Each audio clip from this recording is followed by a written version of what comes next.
Bishop Luter asked me to be back again. He asked me for March, for Women's History Month. So we are going to discuss issues related to women, and in particular, issues related to Black women. Or you could say women of color, melanated women, women who are melanin dominant. I like those phrases also. So if you can see the screen that I'm seeing, do you see where it says Black Women Magic? Is that the same screen you're seeing? Yes? Oh, good. Okay, good. So, so I started, I just gave this presentation a title. And if you look at the images, you'll see an image of the Black Madonna and child. And I thought to begin with this idea that Black womanhood is imbued with a sense of divinity from the beginning of time. And that Black womanhood is, from the beginning of time, an archetype or framework for fertility, life, and the spiritual power that gives life. And that is seen throughout Africa, throughout the world before the New World, before America, before the European or Western world.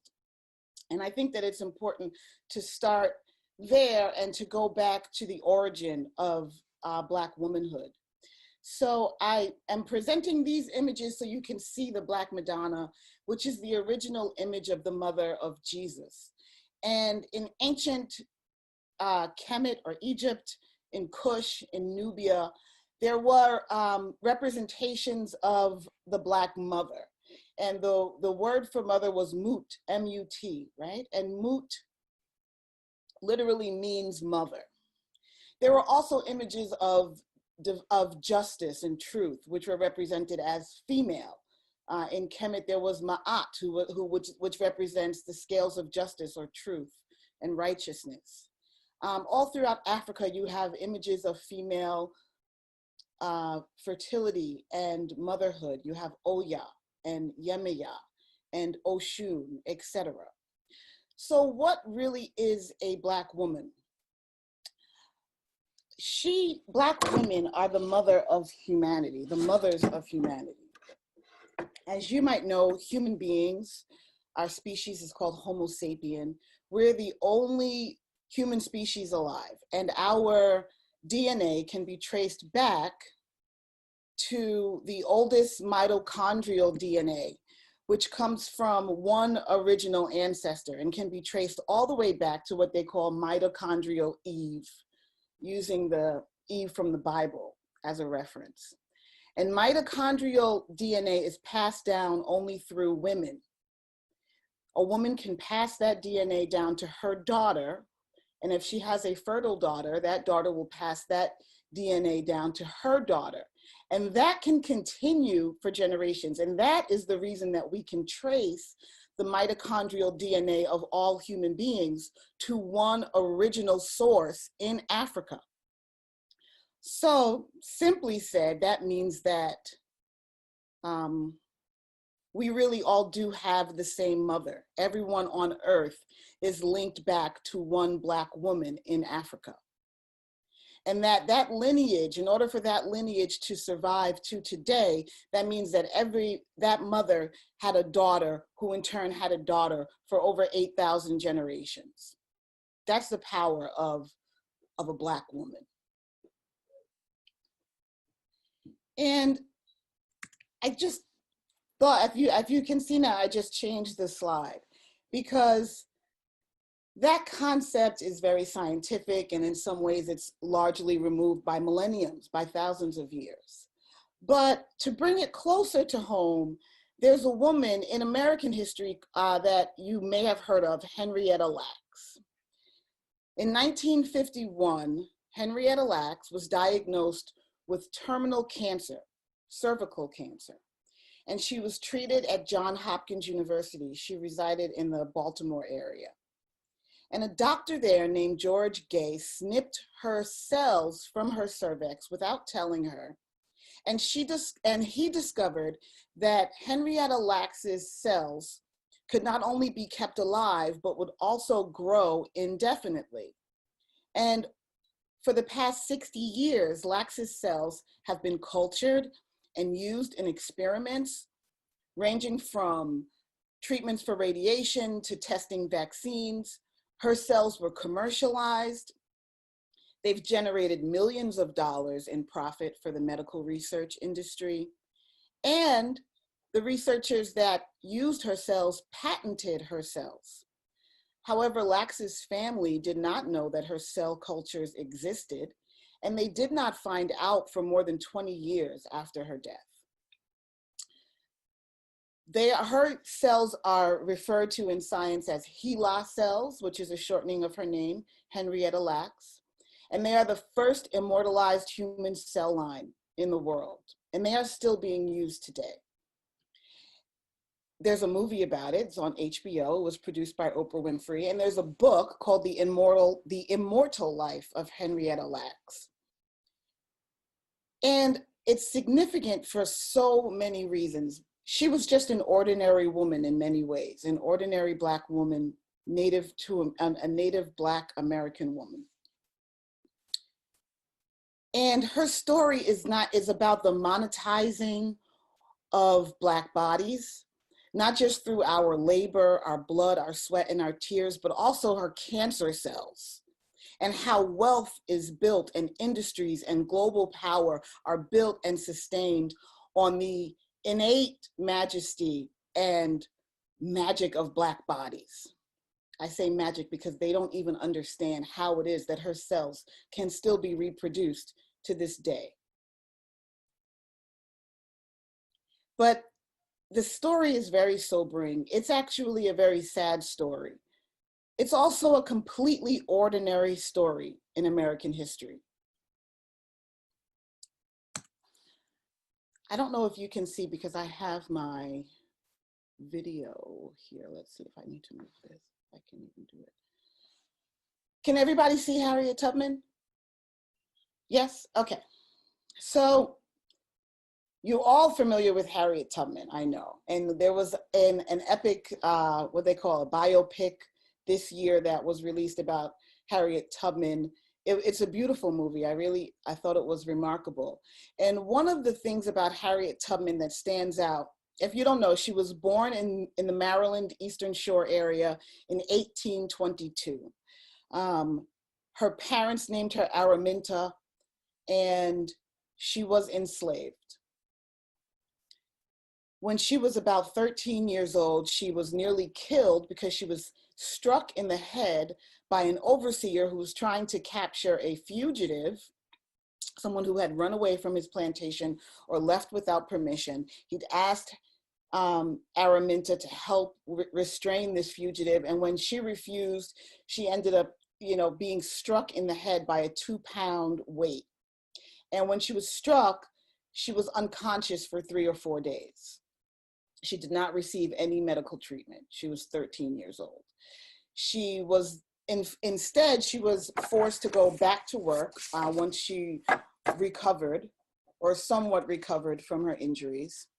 And I think that it was really a life-changing event in her life, because she was, from that point, really unable to work without severe pain. She would fall down unconscious. She had narcolepsy and she was unable to sleep. She had severe migraines and she also had seizures.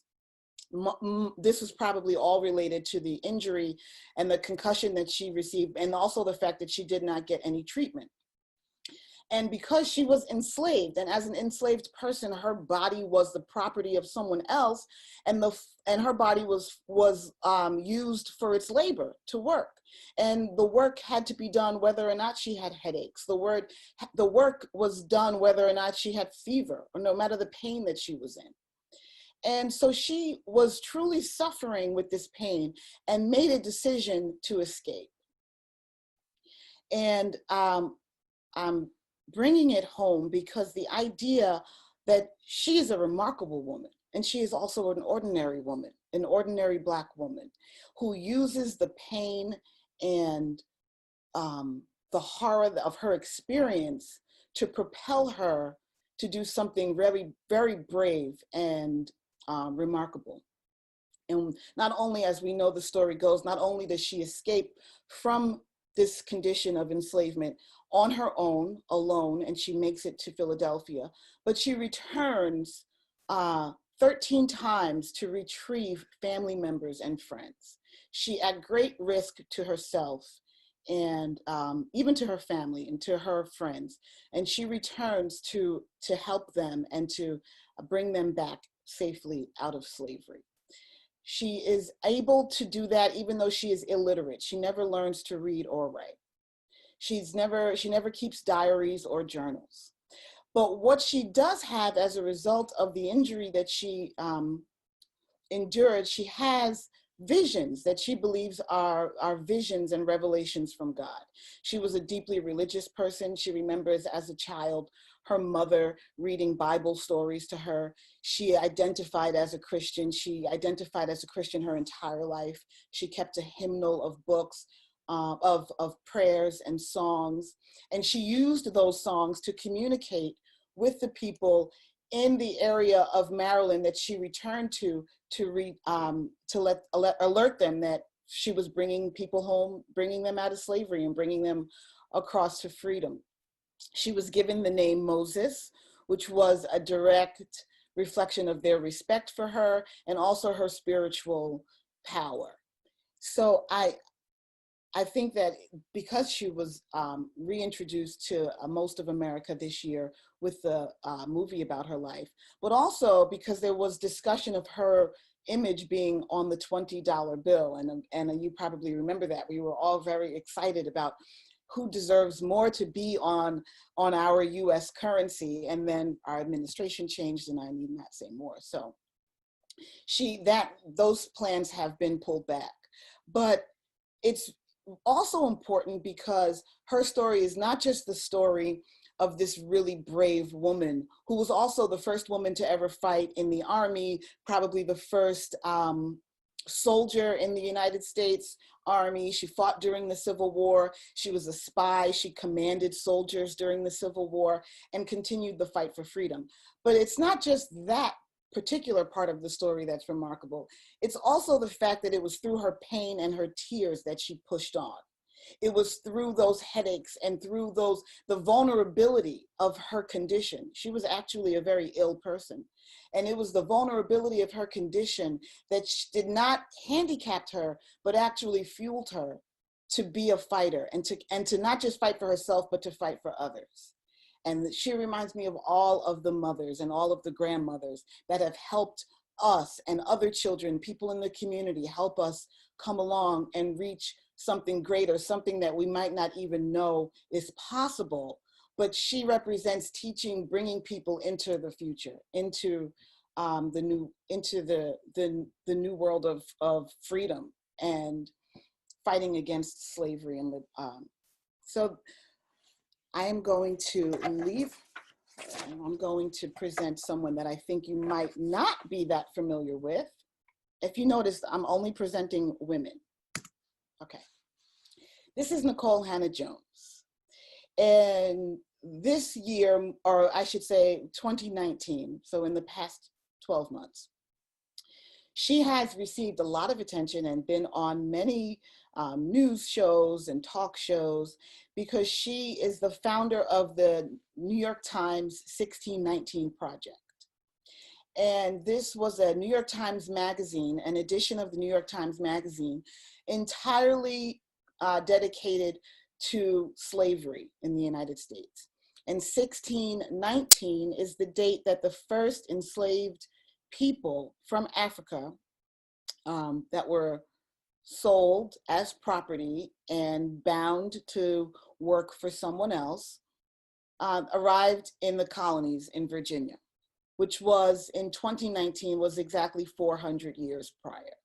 So 400 years ago, we have the arrival of the first Africans in slavery, in the beginning of slavery, in what at that time was not even the United States, but would become the United States. And Nicole Hannah-Jones is an investigative journalist. She's a writer for the New York Times. And it was her idea to bring together this magazine of stories and histories, but also to reframe the entire story of American history and to tell the story of American history, of what we, the prosperity of America and the democracy of America, to tell it all in the frame of slavery and how crucial slavery is to American history. And in her doing that, she's received praise, but she's also received a tremendous amount of backlash.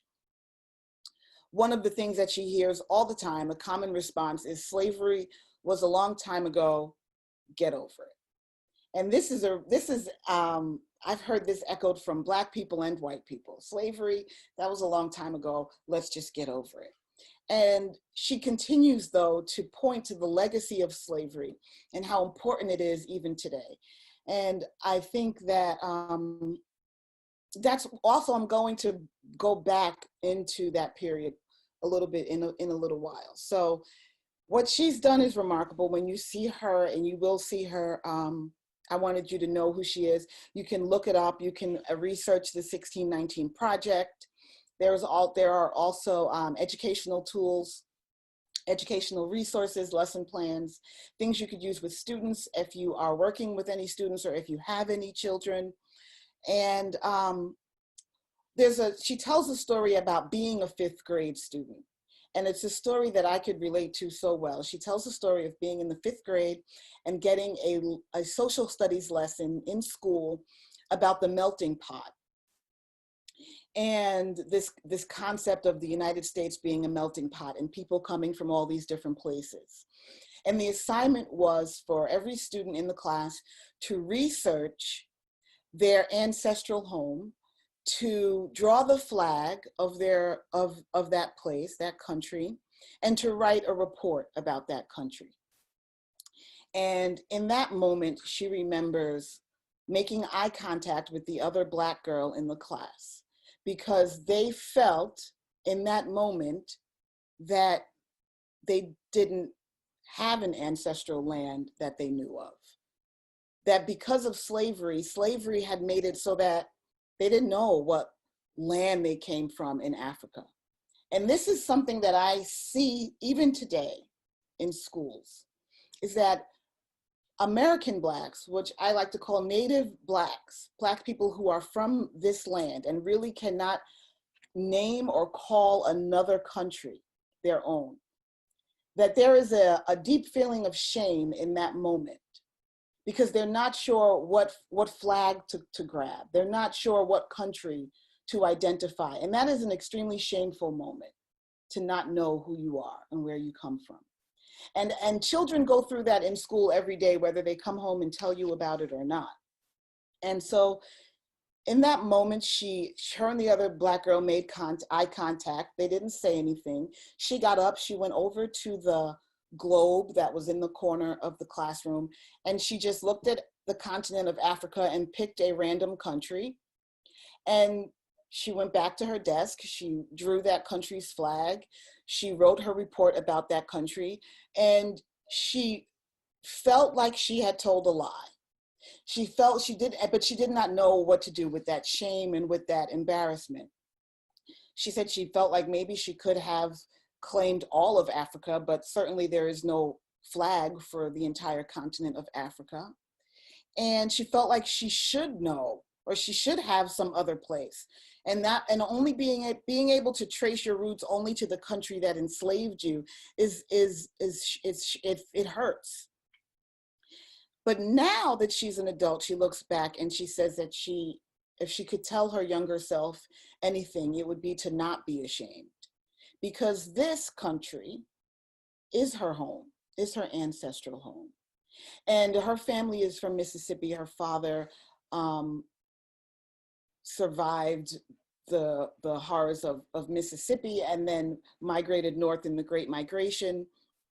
But he also flew an American flag in her front yard. And she said when she was younger, she was really embarrassed that her father flew this American flag, but that now, as she is older, she understands that she should be proud as an American, as proud as her dad was, and that she has every right to boldly and proudly draw the stars and stripes as her flag and claim this country as her own. And I think that that is an extremely powerful narrative to give our children, because as an African American, but as a native Black American, she has every right, we have every right to claim this country and even this flag as our own. We have fought and died and built this country, from the roads to the White House.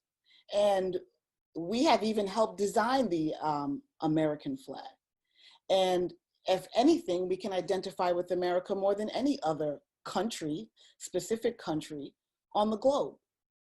And the power in being able to identify and claim that and not feel like a foreigner and not feel like a fugitive or a refugee, but fully as an American. I think that in the 2020, in our moving forward, this is an idea that I think is worthy of us to discuss, whether or not we are comfortable with it. I think it's an idea that we should definitely be thinking about and having discussions about. And she really brings that to the table as an opportunity for us to claim America and to claim the building of this country and the developing of democracy as our own birthright. Okay, so I will move to the next person. Last year we talked about Angela Davis, and I thought everybody knows Angela Davis, but not everybody knows this woman, and this is Elaine Brown. And Elaine Brown is an activist and a revolutionary. Oh, wait, hold on. Okay. And she was the chairwoman of the Black Panther Party from 1974 to 1977. She actually ran the Black Panther Party. And it's significant because most people think of the Black Panther Party as being particularly male dominated and not having female leadership. But when Huey Newton went into exile and actually went to Cuba, he named Elaine Brown as the chairwoman, as the head of the Black Panther Party. And her story is, it's written in a memoir. She has a memoir called A Taste of Power. And in that memoir, she describes what it was like during her time as the chairwoman of the Black Panther Party. And it's a remarkable story. One of the things that she says when she first came to power is, I have all the guns and all the money, and I can withstand any challenge within or without. So she was letting them know when she commanded the delegates of the Black Panther Party, that was in 1966 in Oakland, that she was going to be the first woman to lead as the chairwoman of the Black Panther Party. She committed her life to being not only an activist, but a revolutionary, and to fight for the liberation of Black people. She ran twice for city council in Oakland. She's also active in prison reform and education reform and juvenile justice. Let's see. I want to tell you a little bit about her other book, which is called The Condemnation of Little B, which she wrote in Atlanta. And as a criminal justice and a juvenile justice activist, she's been fighting for a young boy named Michael, who was 13 years old when he was arrested in Atlanta and convicted as an adult for a murder that he did not commit.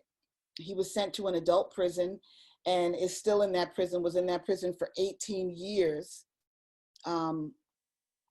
incarcerated, and she's been fighting to get him released. And she's continuing to fight as a revolutionary and fight for struggle. She was even the Green Party, national Green Party candidate for president in 2008. So as a member of the Los Angeles chapter, she established the first free breakfast program for children. She became editor of the party newspaper, which was called the Black Panther. She was elected the first female member of the Panther Central Committee, and she was also directed by Huey Newton and Bobby Seale. They ran together for the city council and the mayoral bid in 1973. And when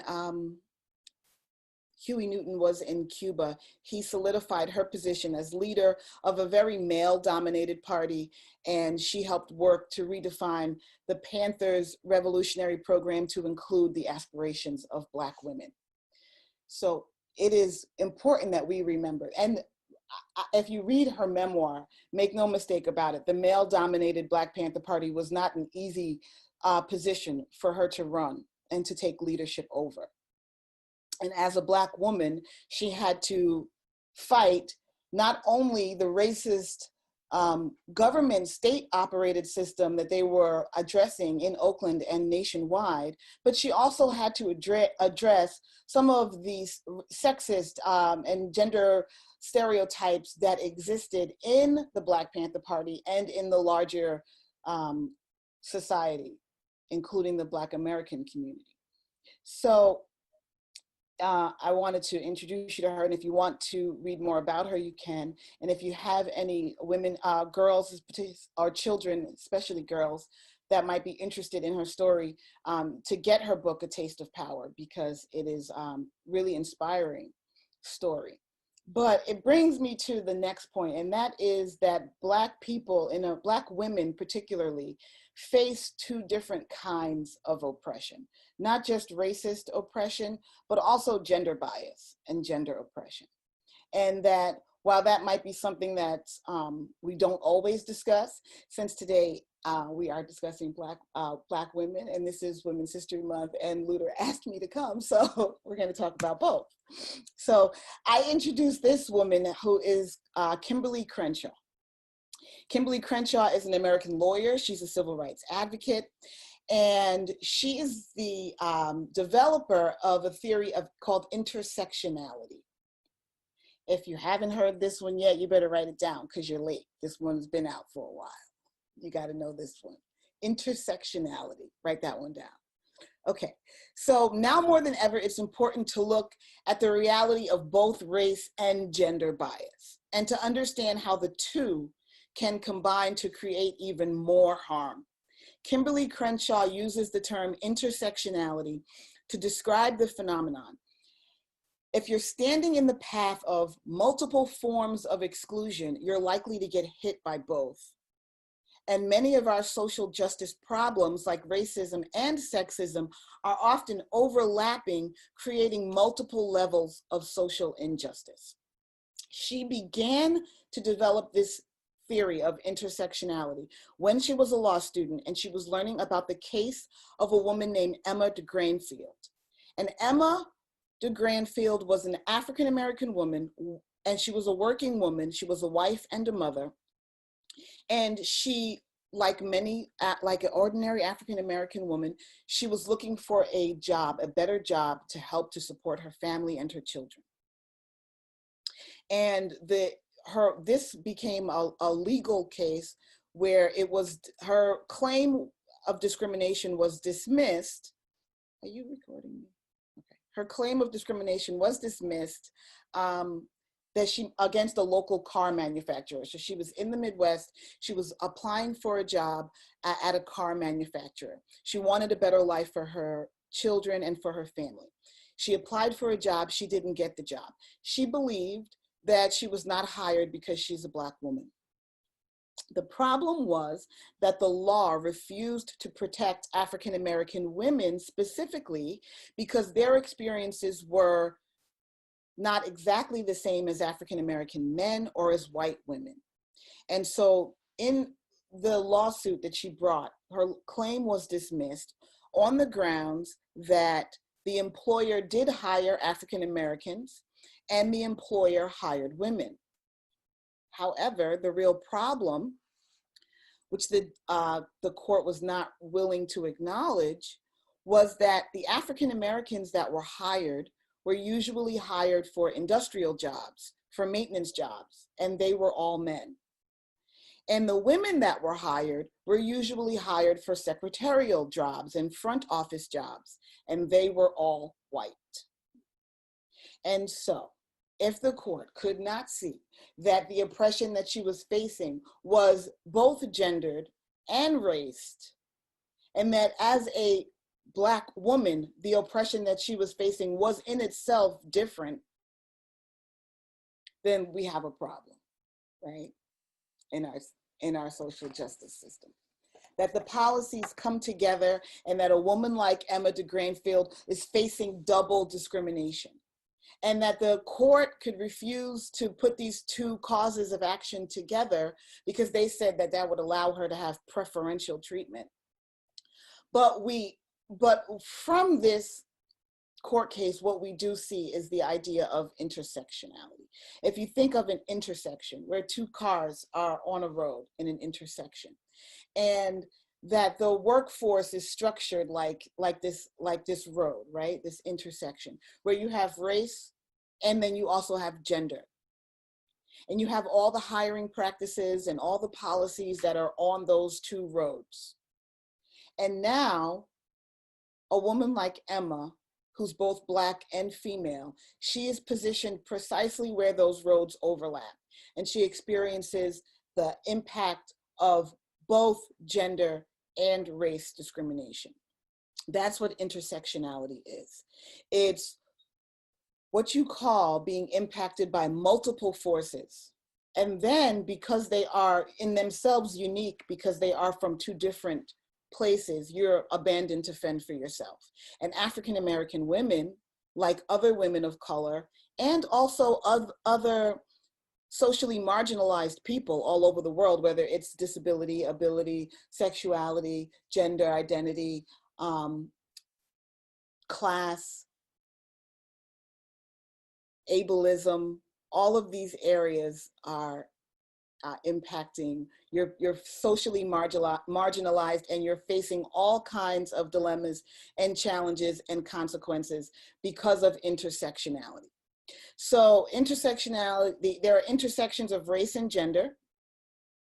There are intersections of heterosexism, transphobia, xenophobia, ableism, and all of the social dynamics that create challenges and can sometimes be very unique depending on how every individual is an intersection of multiple forms of discrimination. She's also an important woman because she is the co-founder of the hashtag Say Your Name movement, Say Her Name, excuse me, the Say Her Name movement. And the Say Her Name movement is a gender-based racial justice movement that performs acts of civil disobedience, where they actually do protest in the street, and they fight against police brutality and anti-Black violence against Black women in particular.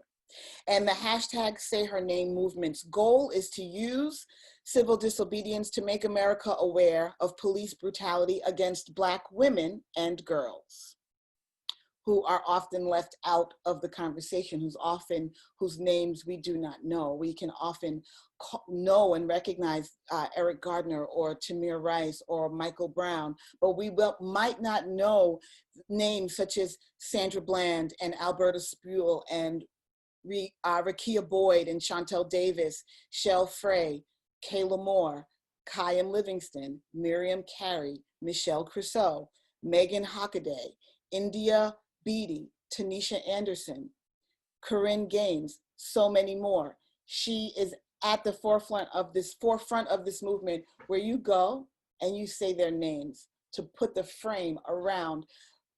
Those names that I just called are Black women who've been killed by state violence, usually by police. And it happens all the time, and the news doesn't often lead with it, and we don't often know their names or hear their names. But it's important to remember that that is a result of the intersectionality of being both oppressed from gender and race, and how both of those things influence our lives, but then also our deaths, because in our deaths, even when they are violent, we can often be not seen because we are at that intersection and do not fit in the frame that has been formed for either gender oppression or racial oppression, because we are not white women and we are not Black men. Okay. Everybody still with me? Yeah, okay. Last one that I'm going to discuss, I think, is Audre Lorde. And Audre Lorde is important because she, first of all, she's a poet. She's a Black woman poet. She was born in Harlem in 1934. She passed away in 1992, but she's also an activist. And I will read you just some of her, she's a beautiful writer, and I will just read you some of what she wrote.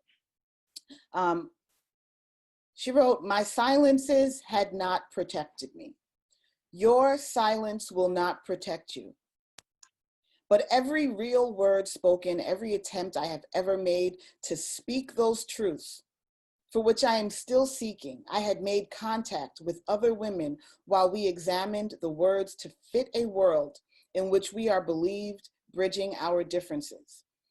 In other words, she's saying being quiet about who you are does not make you safe from a system that's determined to oppress you.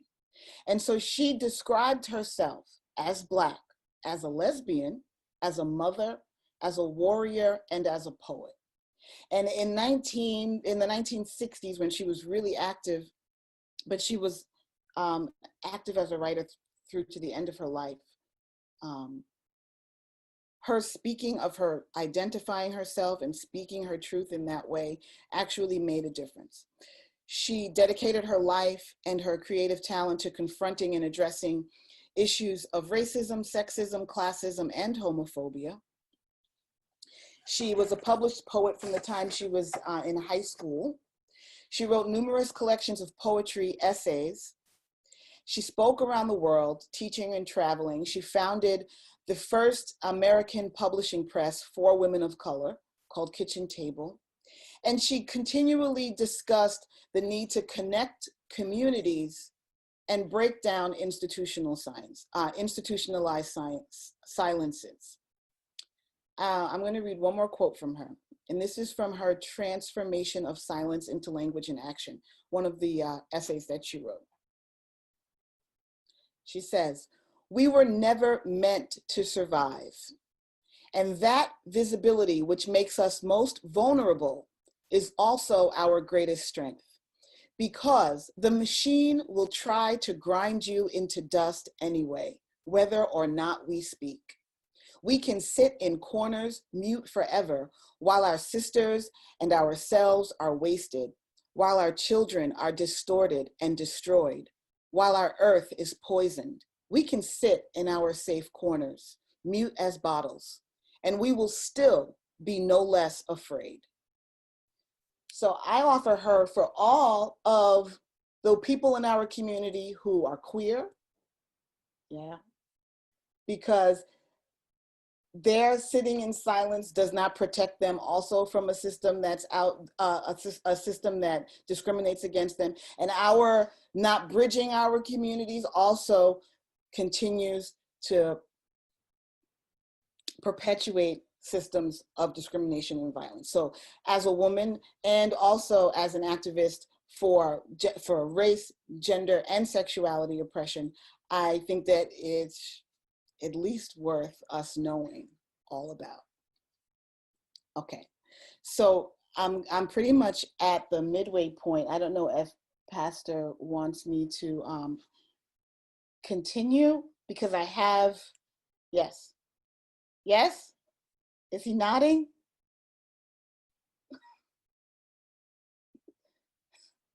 Is he throwing me out yet?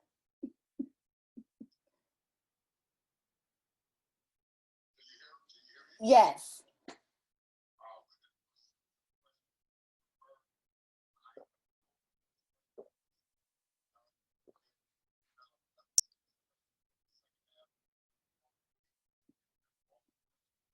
I want to do all of them at one time. Okay, good. All right. So, so all of those, I think that was 5 women that we just presented, that we just discussed. So, one of the things that is sort of normalized for Black women are grief and trauma and pain, right? And despair. that we have existed with grief and pain and trauma for so long. We've actually existed with it for so many generations that it has become normalized. We live with grief. Sometimes we do not address the grief. Sometimes we are unable to really fully grieve. And so it just becomes a part of who we are. And that does go back to the slave trade, to the Middle Passage, to the auction blocks, to chattel slavery, to all forms of discrimination. But one of the women that really has addressed the need to look at our trauma and how we've passed our trauma on for generations is Dr. Joy DeGruy. Dr. Joy DeGruy Leary. And Dr. Joy DeGruy has a theory called post-traumatic slave syndrome. And post-traumatic slave syndrome is a theory that she developed as a result of 12 years of research, and it explains the causes of many of the adaptive behaviors that Black communities go through in both the United States and throughout the diaspora. The condition exists as a consequence of multi-generational forms of oppression that Africans and the descendants of Africans have as a result of centuries, hundreds of years, of chattel slavery. So the form of slavery that was predicated on the inherent and genetic inferiority of Black people to white people. And then you follow this by institutionalized racism. And it continues to perpetuate this kind of injury that we call post-traumatic slave syndrome. So post-traumatic slave syndrome exists as a consequence of the slavery and the institutionalized racism, but it results in a multi-generational adaptive behavior. Some of the behaviors are positive, like they reflect resilience, but others are very harmful and destructive. So some of the behaviors that are destructive are violence against yourself, or including members of your own family or relatives, helplessness and depression, a negative self-concept or a distorted self-concept, an aversion to your own people or people that look like you. These are all some of the maladaptive behaviors that we have as a result of the trauma of slavery. There are 5 main points of the trauma, and they begin in 1619 with the beginning of American slavery. They move on after the Civil War, which was ended in 1865, and you have from 1865 to 1965, 100 years of post-slavery Jim Crow, also called 100 years of lynching. We have the trauma of the Reconstruction and the end of Reconstruction for 100 years till 1965. And then you also have the Northern migration, which is a migration into the North, into ghettos in the North, which starts at about 1915 and goes until about 1968, where Black people are working in menial manufacturing jobs and then living in segregated housing. And then from 1968 to 1975, you have ghetto and welfare communities in all over the country that are infested with drugs and crime, family disintegration. There's a heavy toll on the inhabitants in the inner city, and there's also an exodus of the middle class. And from 1975 to the present, we have mass incarceration, a prison industrial complex, what you could call a hyper ghetto, which is an extreme concentration of underprivileged groups in the inner city, an exodus of middle class, an exodus of jobs that are available for skilled labor or low education industrial manufacturing jobs, a war on drugs, the mass incarceration, and concentrated police presence. These are the 5 points of trauma. Intergenerational trauma is actually a phenomenon that has existed and we've known about for a long time. It was first seen with the children of the survivors of the Nazi Holocaust who were seeking treatment in the 1960s. And it's what happens when the effects of trauma are not resolved in one generation, but the trauma is ignored, when there's no support for dealing with it, and then the trauma is just passed on to the next generation. So I don't have to tell you, but we know that after slavery ended, nobody got treatment, okay? We already know that. There was no mass therapy. There was no mental health treatment for any of the victims of the trauma of the slave trade or the trauma of chattel slavery. Even after the end of the post Jim Crow, post slavery, 100 years of lynching period, even in 1965, there was no treatment for Black people to treat the trauma that we endured. And we endured tremendous amounts of physical, sexual, mental, and emotional trauma, right? And we never got any treatment for that. So that gets passed on for generations. Now, intergenerational trauma it's a culmination of all of these wounds, emotional wounds, psychological wounds that are across your entire lifespan, and then they go from generation to generation. And it can be a massive group trauma. The results of this trauma are what Dr. Joy DeGruy in her book calls MAP, MAP. M is multi-generational, meaning that the trauma together is continued, okay? It's a continued oppression over generation. A is the absence of an opportunity to heal. So without any opportunity to access the benefits available in the society or any of the tools of treatment or healing, absence that, you have post-traumatic slave syndrome. I want to quickly go through another theorist, psychologist, Dr. Frances Cress Welsing, whose book, The ISIS Papers, was pretty much everywhere in the 80s, in the 90s. And she really explains the concept of racism, white supremacy, and how it is fueled by a fear of white genetic annihilation and the need for to protect white genetic survival. I think I can do it pretty quickly. Okay, so the concept is basically that what we identify as white people, right? Or what we call white people, is a minority of people, right? Whether they have blue eyes or blonde hair or white skin, it's a minority of people on the earth. If you take the entire population of the earth, it's about 1/10, okay? About 10% of the population of the earth.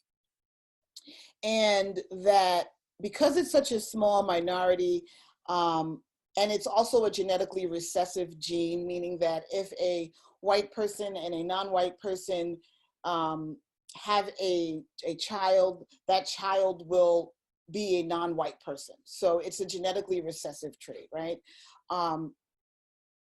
That there is a fear of the white genetic annihilation, or the end of white people as they see themselves, right, as a group. And so that this fear is what leads racism, is what fuels racism and white supremacy. Dr. Frances Cress Welsing is amazing at explaining this, and you should absolutely read her book and watch her videos and be familiar with her and explain that to your children, because sometimes they ask, well, why do they hate us? I don't understand. Why can't they just like us? Well, it's a little deeper than that, right? There is a deep genetic fear. And the way that that fear shows up, excuse me for the images, and I hope they're not triggering. I should have given you a trigger warning. So the way that that shows up is the obsession with Black sexuality. I'm sorry. That's just the way that it shows up, because from the time that there's contact with Black people, there's been this fear, and Black men have been the ones that have really suffered the most from that fear of Black sexuality. So for example, in the United States, interracial marriage was outlawed until 1967. And that's pretty much the heart of the doctrine of white supremacy, that you cannot allow Blacks and whites to intermarry. Because what happens when Blacks and whites intermarry and they have children, it starts to eliminate and lessen the white population. There are less and less white people. So you see lynchings, you see castrations, and all kinds of violence against Black men in that way. And that's what that's about. And then you also see that this is kind of an intergenerational harm because it's passed on from generation to generation. And there's, excuse me, I really do apologize for having to speak out so plainly, right?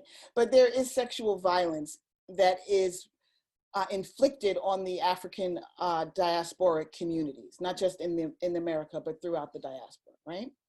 And so there's a connection between how Black men are dehumanized during slavery and after, and how Black women are dehumanized during slavery and after.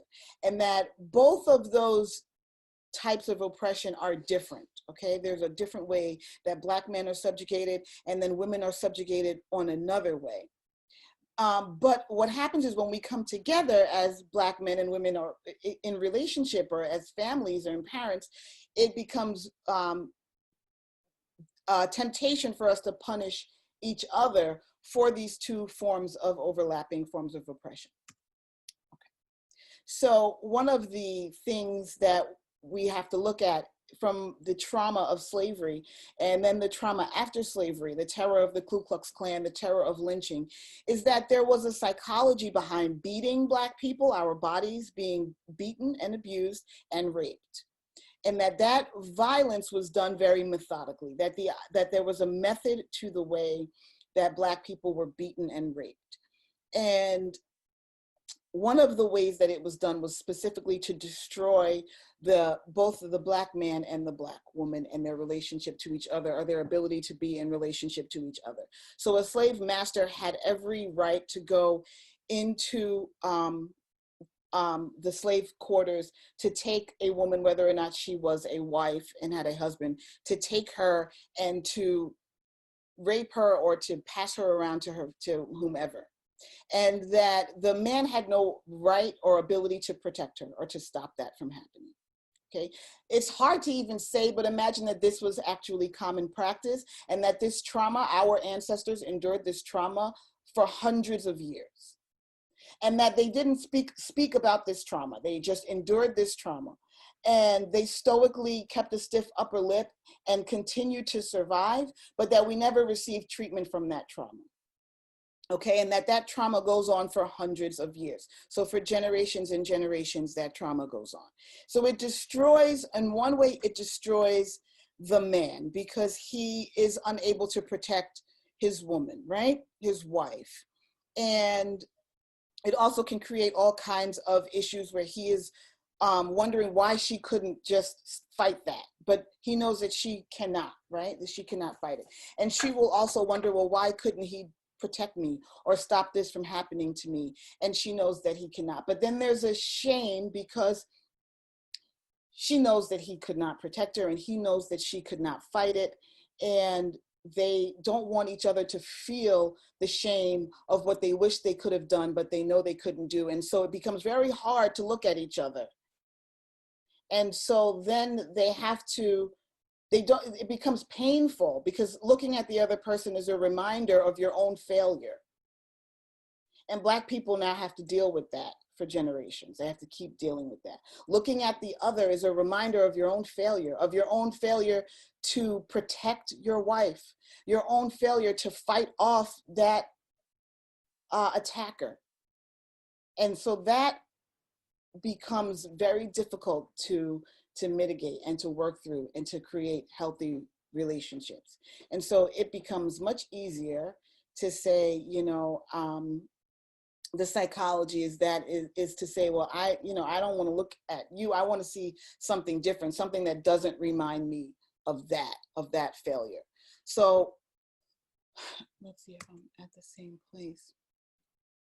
Okay, so you have the emasculation of the Black man, you have the soiling of the Black woman, you have the pathology that comes through that, the reminding of the weakness, and then you have that need to want to see something else because you don't want to be reminded of that weakness. So now we're in 2020 now, and we're integrated, and we have men and women trying to have healthy relationships, and you're still dealing with this intergenerational trauma that has never been resolved. And then the same thing keeps coming up today, because today we are dealing with discrimination in the workplace, or maybe the paycheck is not enough and you're trying to keep the American dream happening in the car and the house and all of that. And when it doesn't work, when it's not happening, when you're still struggling living paycheck to paycheck, there is the temptation to look and blame each other for that. Why could the woman can look at the man and say, why couldn't you protect me? Why couldn't you protect me from this discrimination? Make sure that I have this thing. And the man could say, you know, well, I want someone that doesn't look at me, that doesn't remind me of that. So the woman wants to feel safe, like she didn't feel safe in slavery. Now she wants to feel safe in a racist society. And the man wants someone that's not going to question that, or his ability to provide that safety, or his inability to provide that safety. So that pathology keeps going, and we see symptoms of that in our relationships. And I bring it up to mention how, so that we can remember that we are extremely fragile in the system of racism and white supremacy, how fragile we are, where that fragility, that vulnerability comes from. It comes from the exposure. It comes from the 5 points of trauma, that it goes back to the origin of our bodies being used and monetized for the system, and that it was methodically designed to create an imbalance and a challenge in our relationships with one another, especially as men and women. And when we understand how fragile we are, how vulnerable we are, then, and we can understand why we come to a place where we are today, where we actually are fleeing from each other. We do not want to be together because we remind each other of all the trauma that we've had for all the generations, right? So we're looking outside of our race, whether it's to people who want their children to marry outside of the race, who want to date outside of their race. They want to be with someone who is not like themselves, because it's all a part of the same post-traumatic slave syndrome. Okay, now how do we get to a healing place, a place where we can heal from that trauma? This is not just about women, obviously, it's about both of women and men.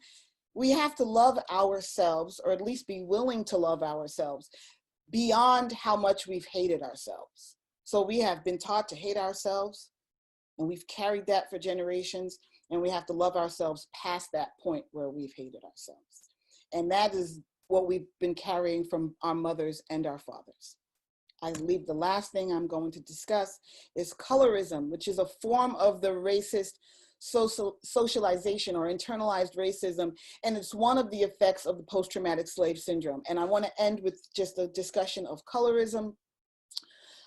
And I will have to say that I have a 16-year-old daughter who started a Black student union at her school, and she did a presentation on colorism. It was her idea, and so I stole it from her. So colorism is a form of internalized racism. It shows up in the minds of Native Blacks and Blacks in the diaspora as a distorted self-concept. So it's a distorted image of yourself.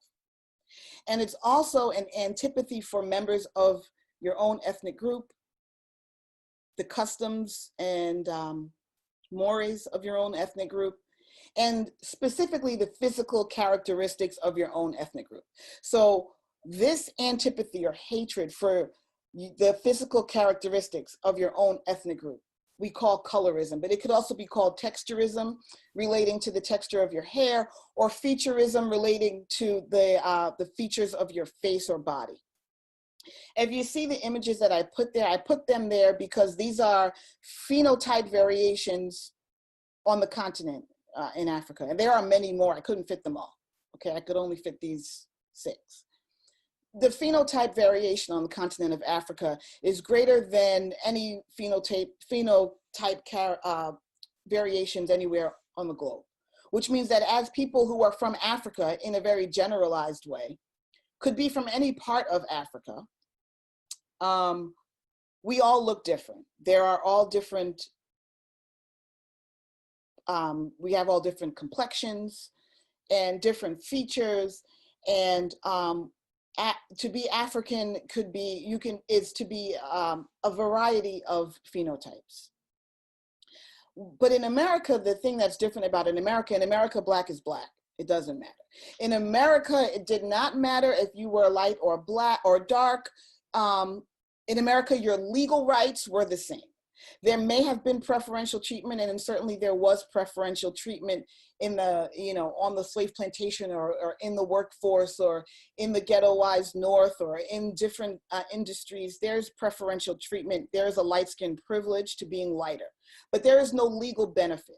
In America, the legal status of Black people, no matter how light you are, is the same. Homer Plessy was 1/16 Negro. He looked white to anyone that saw him on the street. He was told he had no rights and that he was not even allowed to ride the train across state lines in Louisiana, okay? You have no legal rights. Dred Scott was told he had no rights, that the Black man had no rights a white man was bound to respect. It did not matter how dark or light you were. That is actually one of the things that has maintained some sense of unity in the Black community, where we were all in the same boat together and our phenotype, light skin or black or dark skin, did not really change the facts of our legal and social privilege. However, you will notice that there is a privilege to being light skin or having a lighter complexion. And so we get what is known as colorism. Colorism is prominent in ethnic communities all over the world. It is prominent in Asia, in East Asia and Southeast Asia, in Africa, in sub-Saharan Africa, and in North Africa, in Latin America, in South America. It is in Europe. Colorism is prominent, and it is mainly a result of Western imperialism, or the idea of racial superiority where white is considered on top. And so skin bleaching is the norm all over the world. 40% of African women bleach their skin. That was in 2011, according to the World Health Organization. In Nigeria, 77% of the women in Nigeria use skin bleaching or lightening products. Bleaching products are actually very harmful to your skin. Some of them include ingredients like mercury. It is not just done in Africa. It is prevalent in India. It is prevalent in the Philippines. It is prevalent in countries all over the world, in the Dominican Republic and throughout the Caribbean. Skin bleaching is actually quite common. Some of the images that I put here, one is of a woman, I believe she's called Black China. And you can, at the very top, you can see an image of, I couldn't even believe that that was her, but that is her. And then in the image, the larger image with the blonde hair holding the bottle, that's her also. She actually has a line of skin bleaching products that she does not sell in the United States, but that she sells all over Africa to make your skin white. And there are also lots of celebrities that have done this. I could have easily put Michael Jackson on there because we all know about it, but he is just a reflection of what is actually common all over the world. He was not unique in any way. He just had enough money to get his skin bleached. And a lot of times when people get enough money, that's the first thing that they do. Well, first they probably get their teeth fixed and then they get their skin bleached. You have Nicki Minaj, I know I'm not funny. Nicki Minaj, you have Indian actress, even Megan Good has bleached her skin. So in the native Black community, this is perpetuated by just pitting Black people against each other. It keeps us divided. You have team light skin versus team dark skin. Our children do this voluntarily and without a second thought, without missing a beat or batting an eyelash. They quickly will go team light skin, team dark skin. Wanting to be lighter than you are is a form of internalized racism. The same goes for marrying light or having light kids or the desire to do either. It is self-hatred and it's counterproductive because we need to unify because we're all in the same boat. And what can we do? We absolutely need to call it out when we see it. We should not, especially not in front of our children, praise one phenotype over another, whether it's the dark over the light or the light over the dark. We should not do either. We should remember that we are all Black, especially in this country. If you are a native Black American, a Black American, we are all in this together. We are all Black. That being lighter doesn't mean that you're less Black. Being lighter just means that we're lighter, that you're lighter, you're Black. It doesn't mean that you're less Black. And being lighter doesn't equal more beautiful, more intelligent, or more worthy. And I put that image there for our daughters to remember that Black girls don't have to be mixed to be beautiful, and we should not give them that message. And that is all from me, and I am done, and we can take questions. Any questions you want.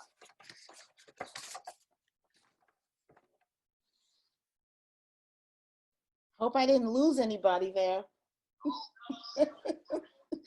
I hope they don't all run out. They're not coming back next week. They're done.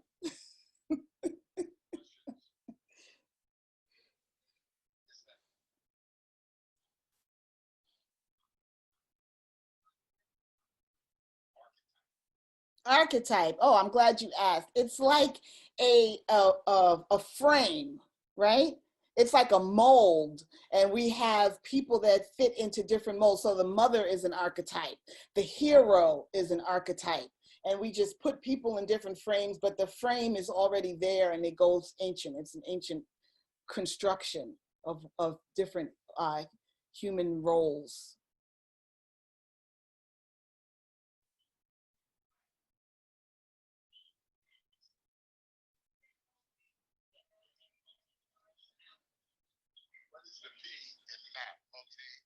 Oh, multi-generational. The M is multi-generational. The A is, let's see if I get it. The A is an absence of healing, and the P is post-traumatic slave syndrome.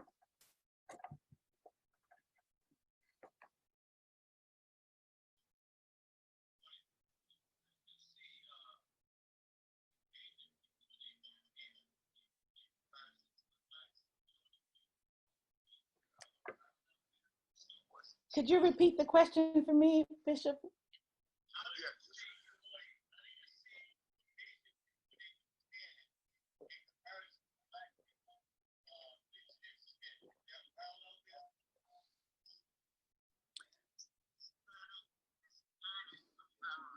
Caucasian people white people who tan. So I think it's a very good question. I think that white people have, yeah, like they want to be dark but not too dark, and I think that that's a thing. But there's also the whole idea of cultural appropriation. While they hate us and are afraid of us, they are actually really so enamored with everything that we do and want to be just like us at the same time. So that's their own sort of psychology that they need to work on. They have their own inferiority complex. They have a genetic inferiority complex because they have an recessive genetic trait. So yeah, but they probably need some therapy too.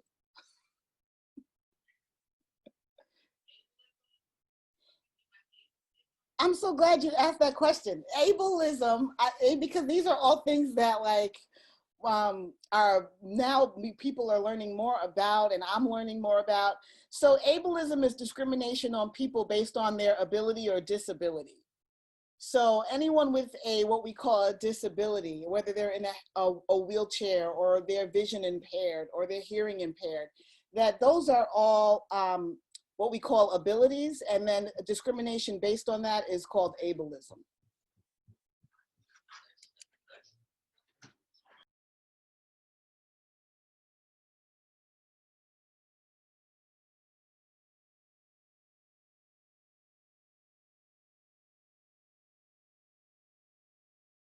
Well, mostly the discrimination is on people who have a perceived disability.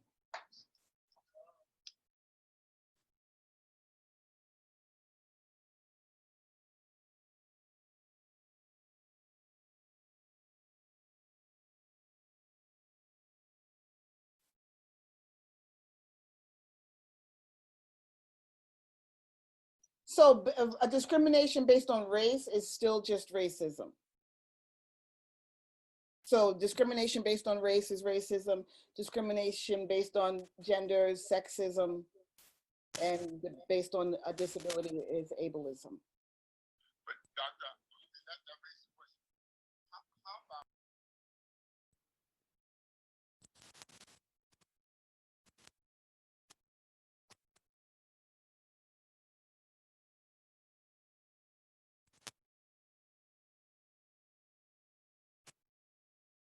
I mean, sometimes sometimes I have to act dumber than I is, just to get along, just to get along with my own people. I have to pretend to be dumber than I really am because I'm Oh, I can relate. Trust me, I can. But and we wouldn't call that ableism, but there is an anti-intellectualism that's a part of American culture, especially now. Or sometimes it's an anti-elitism, that's just a part of American culture where, but it wouldn't fall under the umbrella of ableism. Gotcha.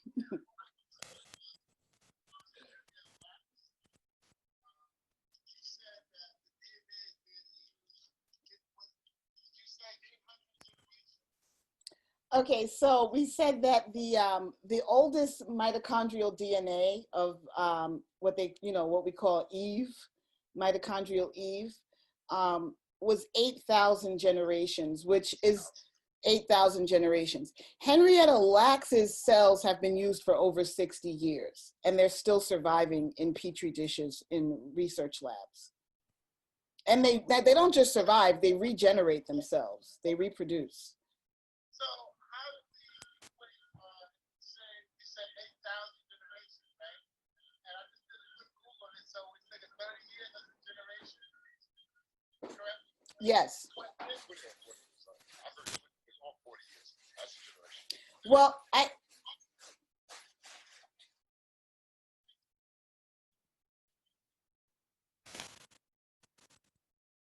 yes. Probably 60,000 years, right? Yes. So But actually, well, go ahead. Ask your question because I want to clarify.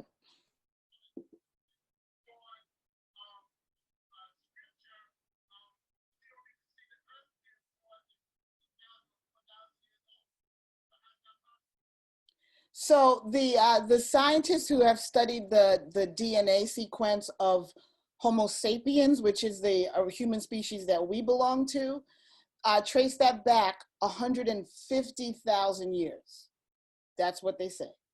150,000 years. So the tracing of Eve, or a mitochondrial Eve, that it's not the same as the biblical Eve. It is the the part of the DNA that can be traced back, um, and it is actually traced back 150,000 years. That's a long time.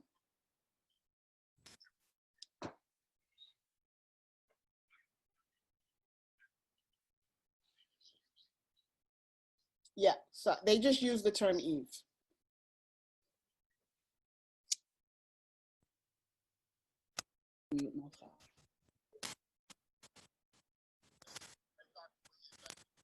So I am going to send you just the science link that I used with the research that they used to discover the DNA, and there is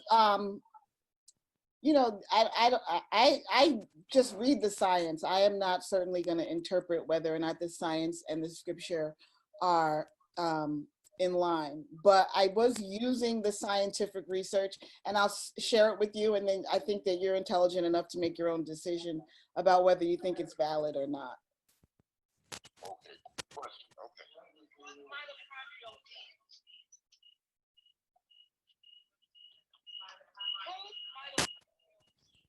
So it's, I think I can answer that. I do have an answer for that one. So that one I got. So mitochondrial Eve is the original or the oldest known Homo sapien or human being that science has ever discovered, and her remains were discovered in Ethiopia in the Ethiopian highlands. And in Ethiopia, they don't call her Eve. That is one of the names that the European scientists have attached to her because of her origin story, because she's the oldest um, known human remains. But in the Ethiopian highlands, or in Ethiopia, they call her Denknesh, and she is just recognized as the oldest. I think I'm getting feedback here. She's recognized as the oldest human being that is of the same species as our human species. And she was found 150,000, her remains are considered 150,000 years old. Also, that's just according to the scientific studies and the scientific dating of that strand of mitochondria, is that it was 150,000 years old. And we all, women all have mitochondrial DNA. We carry the mitochondrial DNA. I think I'm still getting feedback. Yeah, we carry that DNA. A woman passes it on to her daughter, and if her daughter has children, she passes it on to them, and then only the daughters can continue that line of what's called mitochondrial DNA. And it's traced all the way back to the woman that in Ethiopia they call Denknesh.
And I really couldn't hear everything, but I apologize for getting some static here.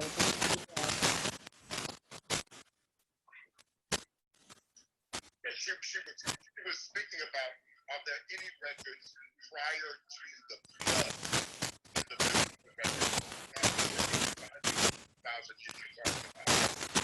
Okay, so okay, can you hear me?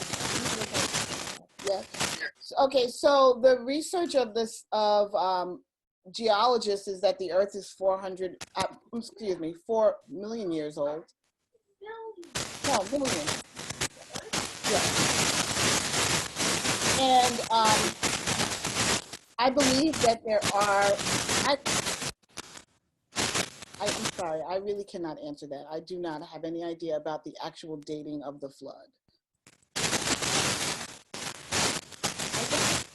I don't. I only know what I know.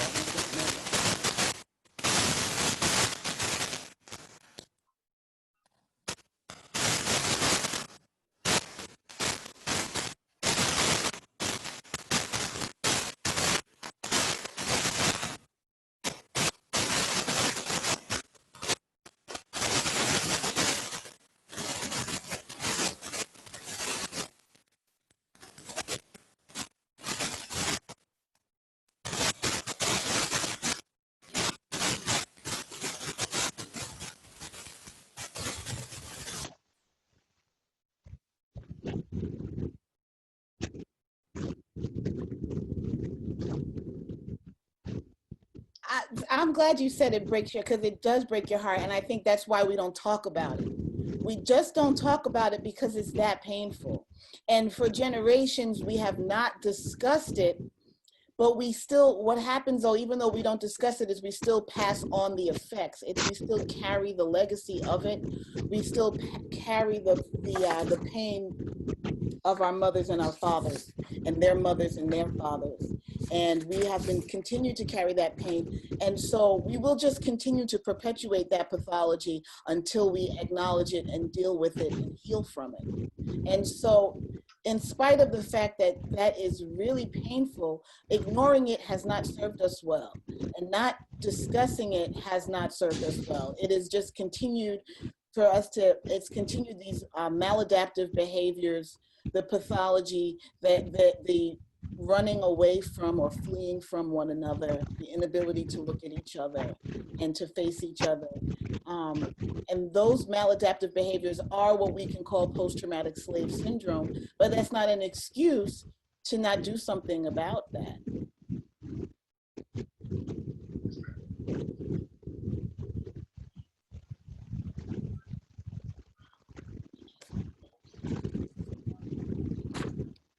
Okay, so let's see, I can go back to that. The 5 points of trauma, thank you. The last one, here I have hypo, ghetto, war on drugs. It's a mass incarceration period, the period of mass incarceration and the war on drugs. I just want to say thank you because it's uncomfortable to bring it up. But I feel like it's really important that we have this conversation or that you have that moment that you're having because we are still carrying that injury. It's like luggage, right? We're still carrying that injury. And it was an injury that our mothers and our fathers had. And as long as we carry that injury, but we're not able to discuss it, we just want to get out of the, we really want out of the race. We want to not have this anymore. We want to not be Black anymore. You know, we want to not look at the Black face anymore because it reminds us too much of that painful thing that we're ignoring.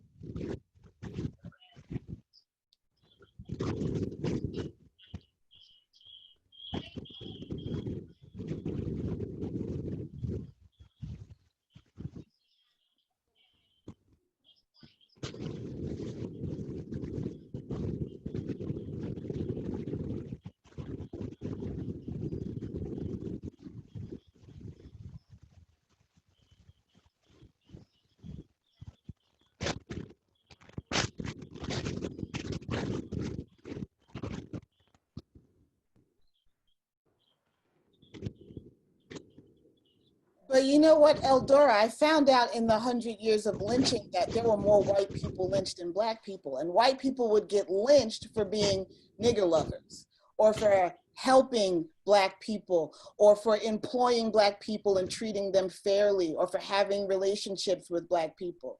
So they would be considered traitors to their race.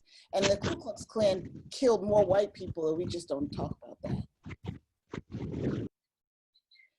So if I can be honest, I think that what I've noticed though is that teaching African history, which is what I like to do, and which is what I've committed a lot of my time and energy to studying, it runs into a conflict with Christianity or religious teachings, and so it would depend on the context in which we had that lesson. So teachings on African history, teachings on Black history before slavery, even teaching some of the concepts that come out of American history, Black American history, probably need to be done outside of the context of a religious frame.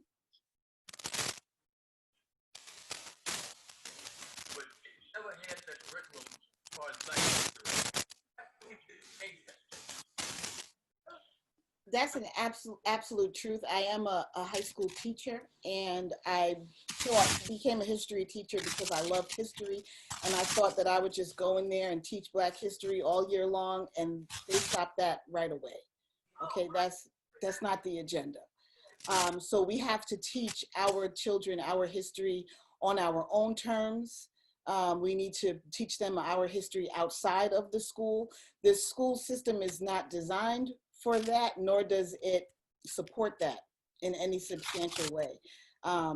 Carter G. Woodson said that in The Miseducation of the Negro. He was 100% right, and he said that, you know, almost a century ago now. So we really need to do that education outside of the school.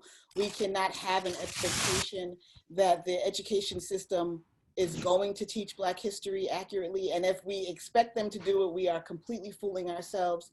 If we trust them to do it, we are, I would have to say, we are just asking for trouble. I don't think they could be trusted to do it honestly and accurately. So we cannot do that. We need to do it ourselves.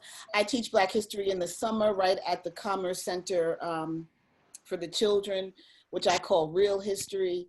And I teach Black history other places, but in the classroom, in the school, I don't do it there because that's only my job.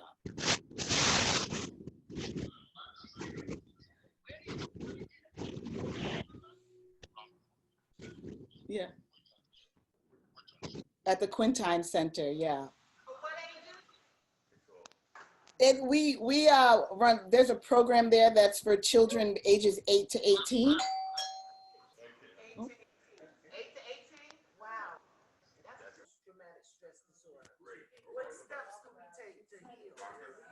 I want to make a correction. I should have said the name of the program on Commerce Boulevard at the Quintine Center is called Keep Your Change. And it's an academic support program for kids ages 8 to 18, even though we have some younger kids. And they do work during the school year after school with the students to help them with their mostly math and writing. I do history, but I don't get to do it that often. But in the summer, I do it every day. And the program is called Keep Your Change. So how do we, I think that first of all, we have to be gentle and forgiving with ourselves because this trauma has been with us for a long time. And we have done the best that we could. So I think that it's first of all, we need to have some forgiveness for ourselves and for our mothers and our fathers and their mothers and their fathers because they did the best that they could. And we are continuing to do the best that we can. Now, where we are right now is a tremendous distance from where we were in the 60s or in the 70s.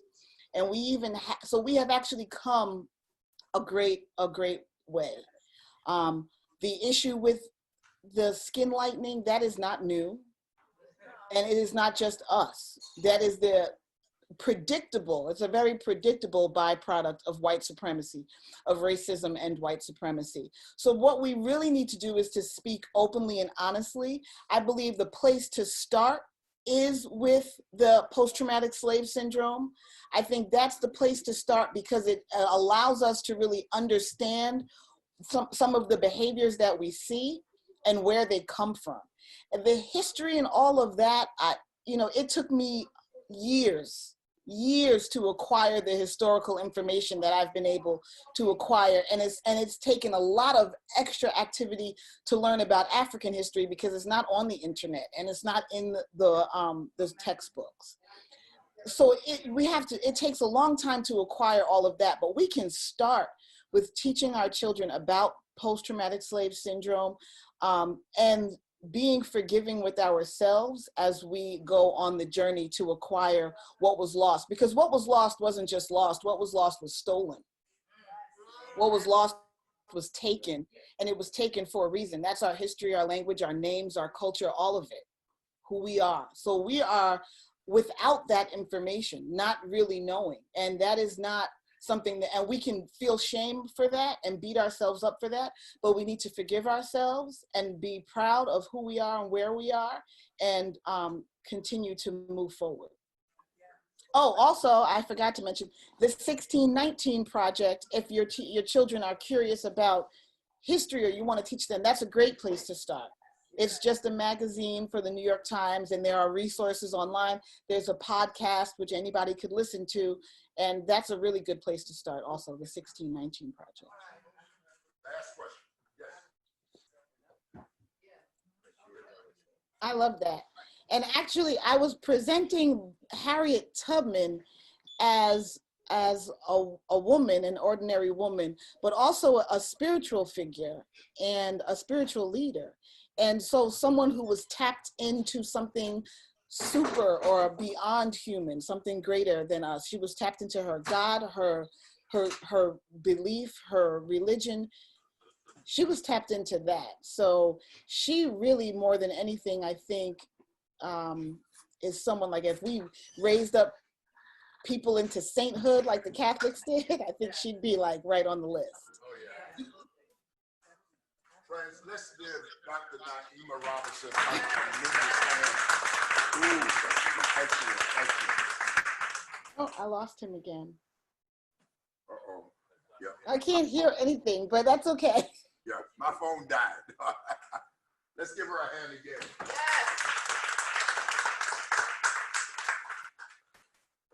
She did such a good job, I'm not even gonna ask you the questions that